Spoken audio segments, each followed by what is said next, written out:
بسم اللہ الرحمن الرحیم۔ گرامی قدر سامعین و ناظرین، موجودہ حالت میں صوبہ خیبر پختونخوا میں جو انتشار اور افتراق کی صورتحال ہے، ایک طرف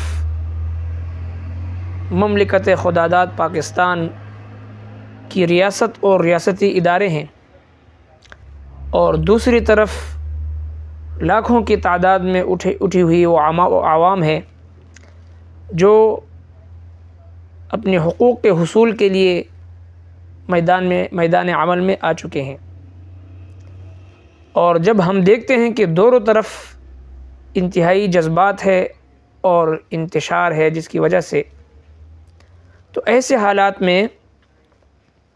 حضرات علماء کرام نے جو موقف قوم کے سامنے رکھا وہ یہ ہے کہ اس صورتحال میں دونوں کو راہ اعتدال اختیار کرنا ہوگی، وگرنہ نقصان اور خسران کے سوا کوئی چیز ہاتھ نہیں آ سکتی۔ ایک طرف ریاست اور ریاستی اداروں کا استحکام اور وجود جو کہ ہر ملک کے لیے ایک ضروری حیثیت رکھتی ہے، اور دوسری طرف وہ لوگ جو اپنے حقوق کے حصول کے لیے وہ اٹھ چکے ہیں اور وہ کسی بھی صورت میں واپس ہونے کے لیے اپنے موقف سے وہ تیار نہیں ہیں۔ اور ان میں وہ لوگ بھی ہیں جن کے گھر اجڑ چکے ہیں، جن کے بچے یتیم ہو چکے ہیں، جن کی عورتیں بیوہ ہو چکی ہیں، اور جن کی اولاد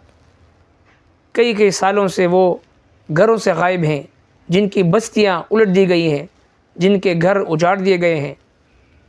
اور جن کی زندگی اجیرن بن چکی ہے، اور وہ ہر طرف سے مایوس ہو کر جن کے ساتھ ریاست کی طرف سے انتہائی مایوس کن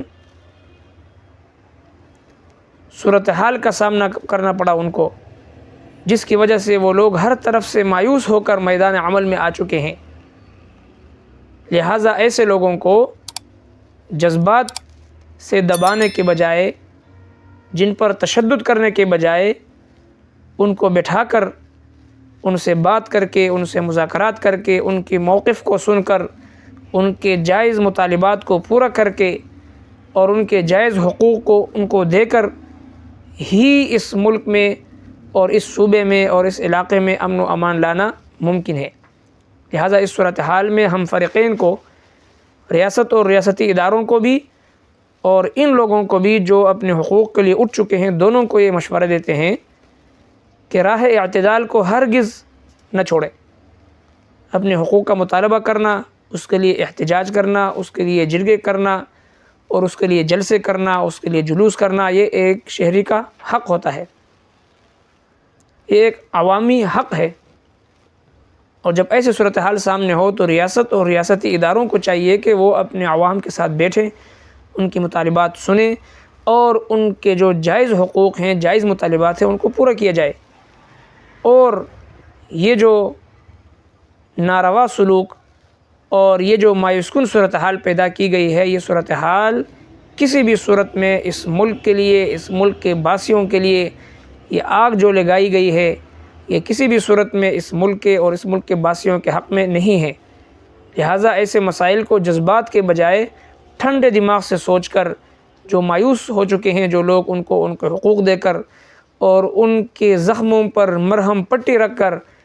ان کے جذبات کو ٹھنڈا کرنا چاہیے، ان کے ساتھ ہمدردی کرنا چاہیے۔ بہت سارے ایسے لوگ ہیں جو ہر طرف سے مایوس ہو کر بالآخر وہ میدان عمل میں آ چکے ہیں، اور ایک طرف ہمارے لیے اپنی ریاست اور ریاستی ادارے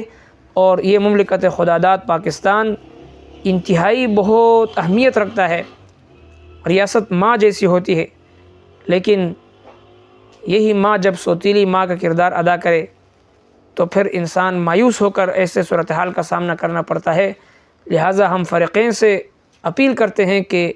ملک کے مفاد کے خاطر